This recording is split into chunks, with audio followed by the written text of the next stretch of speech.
Reno. So you've been Googling Reno. Maybe you're tired of that California tax. Maybe your company went remote and you're realizing you can live somewhere that you love. Maybe you just heard about the Tesla Gigafactory, the tech scene, the proximity to Lake Tahoe, and you thought to yourself, what in the world is going on with this Reno place? I don't blame you. A lot of people are asking the same question and are in the same exact boat. My name is Josh Brown. I'm a local real estate agent here in Northern Nevada, and I've been helping people relocate to this area for years now. I'm California licensed as well, so Lake Tahoe and the surrounding California areas are my places of business as well. I can tell you with 100% confidence that the Reno I'm looking at today is not the Reno that people picture in their heads. So in this video, I'm going to give you the honest, local, boots on the ground breakdown. What's great, what's not so great, what the market looks like right now, and whether or not Reno is the place for you. Let's get into it. Reno sits at about 4,500 feet elevation, tucked right up against the eastern Sierra Nevada. We've got Lake Tahoe 45 minutes to the west, desert to the east, and honestly, a city that the majority of the country is still sleeping on. Here is some context. Reno metro area just crossed 545,000 people, which is crazy to me. The city of Reno itself is fastly approaching 290,000. About 60% of the people moving here right now are directly from California. It's not random. There are real reasons that people are making this move. It's not just about escaping something. They're moving towards something. So let me break down what this actually looks like. Let's start with jobs, because this is the piece that's quietly changed Reno over the last decade more than anything else. When Tesla decided to build its Gigafactory just east of Reno, it was a signal to every other big major company that this area was open for business. And it's safe to say that they showed up. Big dogs, Google, Panasonic, Switch, which is one of the largest data center companies in the world. Oh, Apple, you've heard of that one. Microsoft, maybe? Does that ring a bell? Amazon has a massive distribution presence here. The Tahoe Reno Industrial Center is actually one of the largest industrial parks in the entire world. Most people have no idea. What that's created is a surprisingly diverse job market. You've got manufacturing, tech, logistics, healthcare. University of Nevada, Reno is a major employer. And then all the small businesses and entrepreneurial ecosystem that grows up around a booming city. Now, I'll be straight with you. This is not San Francisco tech salary. The median household income here is around $80,000. But here's the thing, your dollar goes a lot further here in Reno than it does in most areas of California and surroundings. Which brings me to the next piece. Arguably one of the biggest pieces, and I hear about it constantly as a realtor, okay? The tax thing. I know you've heard about it, but let me make it concrete for you because it's genuinely significant. Nevada has zero state income tax. None. Zip.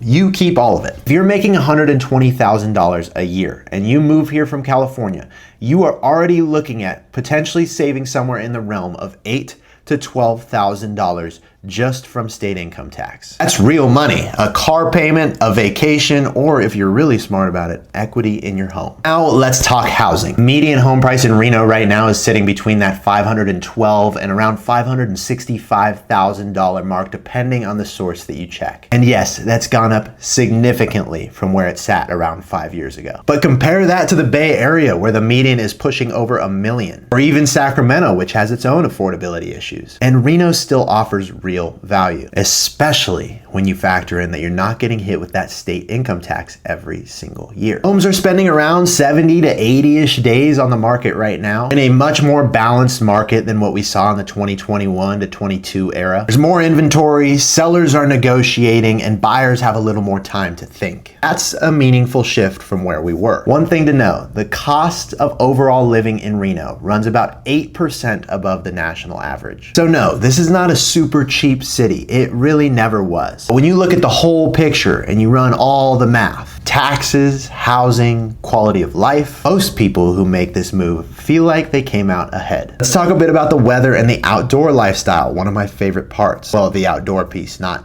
totally the weather. Reno gets over 300 days of sunshine a year. Summers are warm and dry. We're talking over 90s in the summer, and we're experiencing that right now. It's brutal. But due to elevation and low humidity, it is more manageable than some other areas. Evenings typically cool down. You may even be sleeping with the windows open in August. It's pretty nice. Not always that way though. Like right now, I wouldn't sleep with the windows open. It's a little bit hot, but there's no telling how long this will last. Winters bring real snow to the mountains, and sometimes a lot of it. This means that you have world-class skiing at your doorstep, or 45-ish minutes away from it. Mount Rose, Heavenly, North Star, Kirkwood, they are all within reach. Now in the city itself, winters are more on the mild side, far different from Tahoe. You'll see snow, but it doesn't stick around for too long, usually. Very unpredictable, that's something that you should know now. The weather is super unpredictable. Would not want to be a weatherman in this city. Most mornings you're clear, compare that to Tahoe, and you can actually be opening your door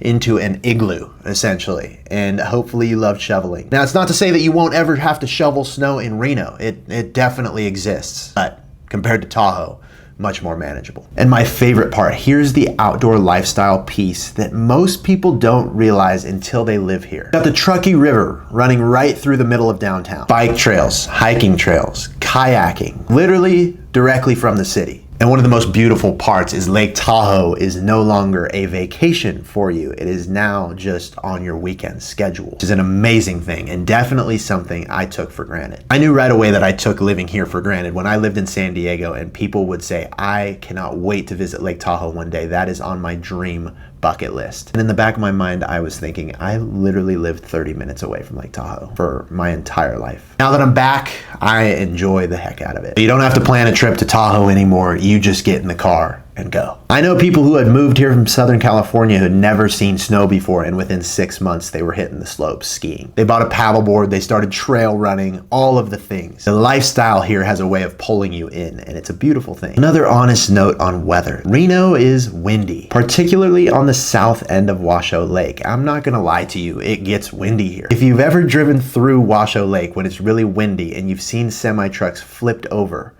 then you know. That is real life, and that does happen. It's not every single day that we have bad wind, but the wind is a real thing here. So sometimes in late summer-ish, some years worse than others, you can get a little bit of wildfire smoke from California and Oregon coming down. Completely variable from year to year. Some years our sky has been completely dark orange and it smells like fire outside, and other years there's nothing. So something worth knowing. Let's talk a bit about neighborhoods. First things first, Reno is not a one-size-fits-all city. The neighborhood that you pick is going to shape your daily life. So let me give you the quick rundown. South Reno, one of my personal favorites, is where a lot of families land. Newer construction, great schools, and the Galena High School area is highly regarded. And that mountain backdrop to the west is stunning. Monty Ranch, Double Diamond, that whole corridor. Think a lot of parks, walking paths, running trails, things like that. Close proximity to stores, restaurants, everything you need. About 15 to 20-ish minutes from downtown if you want to be a part of the downtown action. But you don't need to go downtown. You have everything you need in the South Reno area. Midtown is more of the arts district, in my opinion. It's the heartbeat of the creative, walkable, local restaurant scene. Murals on every corner, really cool coffee shops, wine bars, boutiques, that sort of situation. If you're younger, a remote worker, or just somebody who loves to walk to things, this may be your area.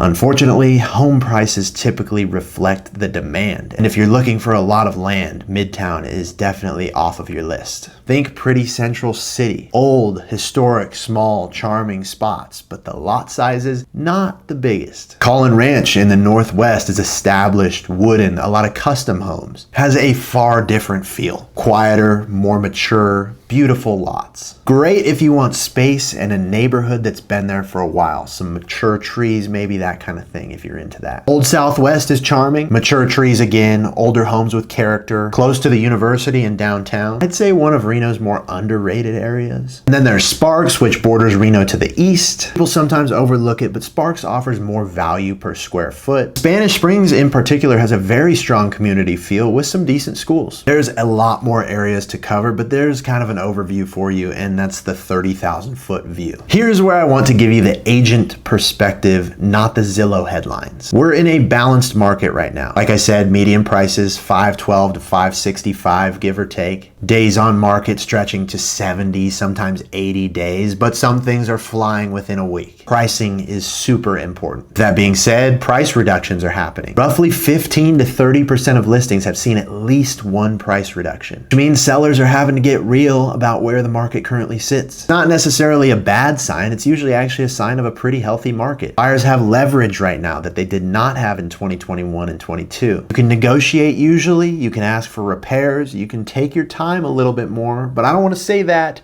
and you think you have all the time in the world, because like I said, I just saw a property go into contract in 2 days. I've also seen some sitting over 200 days. So it's very hit or miss, but this is what I typically see. Interest rates are in the mid to high sixes right now, which I know sucks. Trust me, I wish they would go down too. I'd love to refinance, but it is what it is, and that's what we've got to work with. But here's a line that everybody's heard before, and I don't even love it anymore because I think it's overused, but I'm going to say it just to prove a point. You date the rate, you marry the home.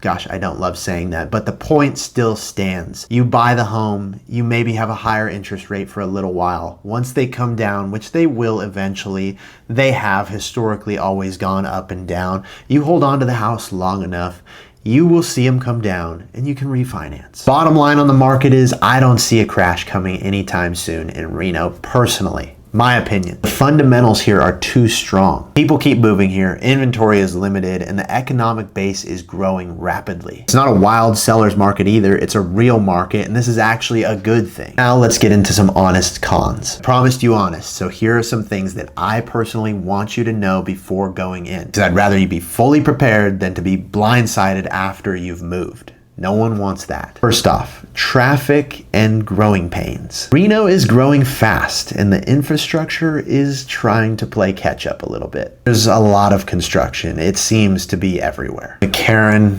I-580 during peak hours, it can be brutal occasionally. Not Los Angeles by any means, but do not expect empty roads. And one of the biggest pain points for me, but the dining and late night scene is a little bit limited, and I don't love to agree with this one because I'm a huge restaurant guy and I've found some amazing local gems. But compared to some of the amazing cities out there, we're trying. If you're coming from a major metro city with incredible food diversity, you may be slightly disappointed. We're getting better. Midtown, for example, has some serious hidden gems, but a lot of the good food lies in the hidden gems. I post about the hidden gems all the time on my Instagram page, so if you want to know about those, go follow that. If you want 3 a.m. sushi or some wild Ethiopian food or something crazy like that, you may be slightly let down. However, like I said, it's a work in progress. We're seeing new restaurants pop up all the time, which is great. Number 3, pollen and allergies. High desert does quite the number on people who have never experienced it before. Spring in particular, allergy season is not easy on everybody, so it's something worth knowing. And the schools. Nevada isn't the best when it comes to having exceptional schools. We don't rank crazy high in the education system, unfortunately. That said, there are excellent schools, particularly in South Reno and some private schools. But if having top tier elite schools are your top priority, this may be something that you want to keep in mind. Like I said,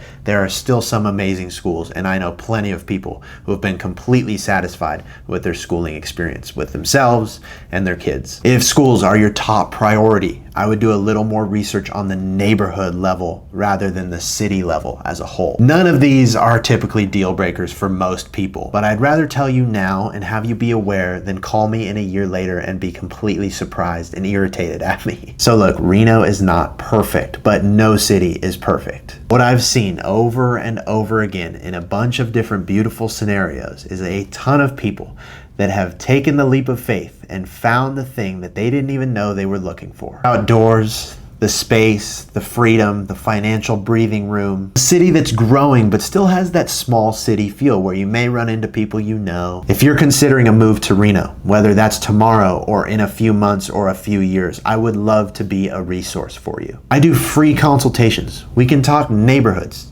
timing, what the market looks like for your specific budget, all of it. Zero pressure, just a real conversation with somebody that knows the area. I'll put the link to book a call with me somewhere in the description below, and I'd love to connect with you. And if you found this video helpful, please hit subscribe. I would be very thankful. My goal is to become more active on here and give you more information about the Northern Nevada area. For next week's topic, I'm thinking about covering the best neighborhoods in South Reno, in my opinion. So if that's on your radar, don't miss that one. Thanks so much for watching. Hope to speak with you soon, and I'll see you in the next video.